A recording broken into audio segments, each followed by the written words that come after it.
ಪ್ರಿಯ ಮಕ್ಕಳೇ, ಈ ದಿನ ನಾವು ಕನ್ನಡ ವರ್ಣಮಾಲೆಯ ಬಗ್ಗೆ ತಿಳಿದುಕೊಳ್ಳೋಣ. ವರ್ಣ ಅಂದರೆ ಅಕ್ಷರ ಅಂತ ಅರ್ಥ. ಅಕ್ಷರ ಅಂದರೆ ಏನು? ಕ್ಷಯವಾಗದೇ ಇರುವುದನ್ನು ಅಕ್ಷರ ಅಂತ ಕರಿತೀವಿ. ಕ್ಷಯವಾಗದೇ ಇರುವುದು ಅಂದರೆ ನಾಶವಾಗದೇ ಇರುವುದನ್ನು ಅಕ್ಷರ ಅಂತ ಕರಿತೀವಿ.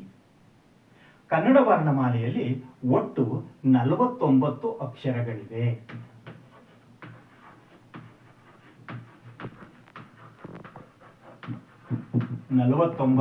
ಅಕ್ಷರಗಳಿವೆ.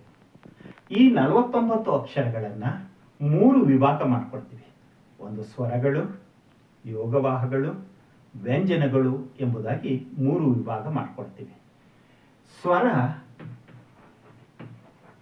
ಸ್ವರಗಳು ಒಟ್ಟು 13 ಸ್ವರಗಳಿವೆ. ಯೋಗವಾಹಗಳು 2, ವ್ಯಂಜನಗಳು 34. ಒಟ್ಟು 49 ಅಕ್ಷರಗಳಿವೆ. ಸ್ವರಗಳು ಒಟ್ಟು 13 ಅಕ್ಷರಗಳಿವೆ. ಆ ಇಂದ ಔವರೆಗೆ ಬರುವಂತಹ ಆ, ಆ, ಈ, ಉ, ಊ, ರು, ಎ, ಐ, ಓ, ಔ ಈ ಒಟ್ಟು 13 ಅಕ್ಷರಗಳನ್ನು ನಾವು ಸ್ವರಗಳು ಅಂತ ಕರಿತೀವಿ. ಸ್ವರಗಳು ಅಂದರೆ ಸ್ವತಂತ್ರವಾಗಿ ಉಚ್ಚರಿಸಲ್ಪಡುವ ಅಕ್ಷರಗಳನ್ನು ಸ್ವರಗಳು ಅಂತ ಕರಿತೀವಿ. ಸ್ವತಂತ್ರವಾಗಿ ಉಚ್ಚರಿಸಲ್ಪಡುವಂತಹ ಅಕ್ಷರಗಳನ್ನು ಸ್ವರಗಳು ಅಂತ ಕರಿತೀವಿ. ಇಲ್ಲಿ ಈ ಸ್ವರಗಳನ್ನು ಉಚ್ಚಾರ ಮಾಡಲಿಕ್ಕೆ ಬೇರೆ ಯಾವುದೇ ಅಕ್ಷರಗಳ ಸಹಾಯ ಬೇಕಾಗಿಲ್ಲ. ಆದ್ದರಿಂದ ಇವನ್ನ ಸ್ವರಗಳು ಎಂಬುದಾಗಿ ಕರಿತೀವಿ. ಈ 13 ಸ್ವರಗಳನ್ನು ನಾವು 2 ಗುಂಪು ಮಾಡ್ತೀವಿ. ಒಂದು ರಸ್ವ ಸ್ವರ, ಇನ್ನೊಂದು ದೀರ್ಘ ಸ್ವರ ಅಂತ. ರಸ್ವ ಸ್ವರ ಅಂದರೆ ಏನು ಅಂದರೆ ಒಂದು ಮಾತ್ರೆಯ ಕಾಲದಲ್ಲಿ ಉಚ್ಚರಿಸುವ ಸ್ವರಗಳನ್ನು ರಸ್ವ ಸ್ವರಗಳು ಅಂತ ಕರಿತೀವಿ. ಮಾತ್ರೆ ಅಂದರೆ ಏನು ಅಂದರೆ ಒಂದು ಅಕ್ಷರವನ್ನು ಉಚ್ಚರಿಸಲಿಕ್ಕೆ ಬಳಸುವಂಥ ಸಮಯವನ್ನು ಅಥವಾ ಕಾಲವನ್ನು ಮಾತ್ರೆ ಅಂತ ಕರಿತೀವಿ. ಹೀಗೆ ಒಂದು ಮಾತ್ರೆಯ ಕಾಲದಲ್ಲಿ ಉಚ್ಚರಿಸುವ ಸ್ವರವನ್ನು ರಸ್ವ ಸ್ವರಾಕ್ಷರ ಅಂತ ಕರಿತೀವಿ. ಈ ರಸ್ವ ಸ್ವರಾಕ್ಷರಗಳು ಯಾವುವು ಅಂದರೆ ಒಟ್ಟು 6 ಇದೆ. ಅ, ಇ, ಉ, ರು, ಎ, ಓ ಈ ಒಟ್ಟು 6 ಅಕ್ಷರಗಳು ರಸ್ವ ಸ್ವರಾಕ್ಷರಗಳಾಗಿವೆ.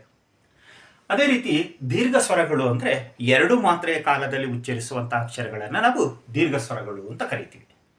ಇಲ್ಲಿ 2 ಮಾತ್ರೆಯ ಕಾಲದಲ್ಲಿ ಉಚ್ಚಾರವಾಗುವಂತಹ ಸ್ವರಗಳು ಯಾವುದು ಅಂದರೆ ಆ, ಈ, ಉ, ಎ, ಐ, ಓ, ಔ ಈ 7 ಅಕ್ಷರಗಳನ್ನು ದೀರ್ಘ ಸ್ವರಾಕ್ಷರಗಳು ಅಂತ ಕರಿತೀವಿ. ಅಲ್ಲಿಗೆ ರಸ್ವ ಸ್ವರಗಳು 6, ದೀರ್ಘ ಸ್ವರಗಳು 7, ಒಟ್ಟು 13 ಸ್ವರಗಳನ್ನು ನಾವು ನೋಡ್ತೀವಿ. ಇದರ ಜೊತೆಯಲ್ಲಿ ಪ್ಲುತ ಅನ್ನೋದು ಒಂದಿದೆ. ಅಂದರೆ 1 ಮಾತ್ರೆಯ ಕಾಲದಲ್ಲಿ ಉಚ್ಚರಿಸುವಂಥದ್ದು, 2 ಮಾತ್ರೆಯ ಕಾಲದಲ್ಲಿ ಉಚ್ಚರಿಸುವುದಲ್ಲದೆ ಕೆಲವು ಸಾರಿ 2 ಮಾತ್ರೆಯ ಕಾಲಕ್ಕಿಂತ ಹೆಚ್ಚು ಉಚ್ಚರಿಸುವಂತಹ ಕಾಲವನ್ನು ಬಳಸಿ ಉಚ್ಚರಿಸುವಂತಹ ಸ್ವರಗಳನ್ನು ನಾವು ಕಾಣ್ತೀವಿ. ಉದಾಹರಣೆಗೆ ಕೋಳಿ ಕೂಗೋದನ್ನು ಗಮನಿಸಿ. ಕ ಕ ಖೋ ಅಂತ ಹೇಳ್ತದೆ. ಈಗ ಮೊದಲನೇದು ರಸ್ವ ಆಯ್ತತೆ, ಎರಡನೇದು ಖೋ ದೀರ್ಘ ಆಗುತ್ತೆ, ಖೋ ಅಂತ ಹೇಳ್ತೀವಿ. ಅದು 3 ಮಾತ್ರೆಯ ಕಾಲವನ್ನು ಹೆಚ್ಚು ತಗೊಳುತ್ತೆ. ಅದರಿಂದ ಪ್ಲುತ ಅನ್ನೋದಕ್ಕೆ ನಾವು ಎಸ್ ಎಂಬ ಚಿಹ್ನೆಯನ್ನು ಇಟ್ಕೊಂಡು ಇಲ್ಲಿ ಪ್ಲುತದ ಪ್ಲುತಾಕ್ಷರವಾಗಿ ನಾವು ಬಳಸಿದ್ದೀವಿ ಅನ್ನೋದನ್ನು ನಮಗೆ ಗೋಚರಿಸುತ್ತೆ. ಸೊ ಹೀಗೆ ನಾವು ರಸ್ವ, ದೀರ್ಘ ಎಂಬುದನ್ನು ಸ್ವರಗಳಲ್ಲಿ ಒಟ್ಟು 13 ಅಕ್ಷರಗಳನ್ನು ಕಾಣ್ತೀವಿ. ಇನ್ನು ಯೋಗವಾಹಗಳು. ಯೋಗವಾಹಗಳು ಸ್ವತಂತ್ರವಾಗಿ ಉಚ್ಚರಿಸಲಿಕ್ಕೆ ಸಾಧ್ಯವಿಲ್ಲ. ಇವುಗಳನ್ನು ಸ್ವರ ಅಥವಾ ವ್ಯಂಜನದ ಮೂಲಕವೇ ಉಚ್ಚರಿಸ್ತೀವಿ. ಯೋಗವಾಹಗಳು 2. ಒಂದು ಅನುಸ್ವಾರ, ಮತ್ತೊಂದು ವಿಸರ್ಗ. ಅನುಸ್ವಾರವನ್ನು ಬಿಂದು ಎಂಬ ಹೆಸರಿನಿಂದಲೂ ಕರೀತೀವಿ. ಈ ಅನುಸ್ವಾರದ ಚಿಹ್ನೆ ಬಿಂದು, ಒಂದು 0. ವಿಸರ್ಗಕ್ಕೆ ಒಂದರ ಮೇಲಂತೆ 2 ಸೊನ್ನೆಯನ್ನು ಹಾಕಿದರೆ ಅದನ್ನು ವಿಸರ್ಗದ ಚಿಹ್ನೆ ಎಂಬುದಾಗಿ ಗುರುತಿಸಿಕೊಂಡಿದ್ದೀವಿ.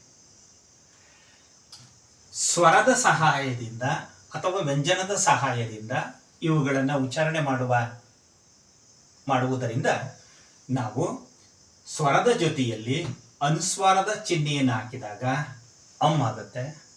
ಸ್ವರದ ಜೊತೆಯಲ್ಲಿ ವಿಸರ್ಗದ ಚಿಹ್ನೆಯನ್ನು ಹಾಕಿದಾಗ ಅಹ ಆಗುತ್ತೆ. ವ್ಯಂಜನದ ಜೊತೆಯಲ್ಲಿ ಅನುಸ್ವಾರದ ಚಿಹ್ನೆಯನ್ನು ಇಟ್ಟು ಉಚ್ಚರಿಸಿದಾಗ ಕಮ್ ಆಗುತ್ತೆ.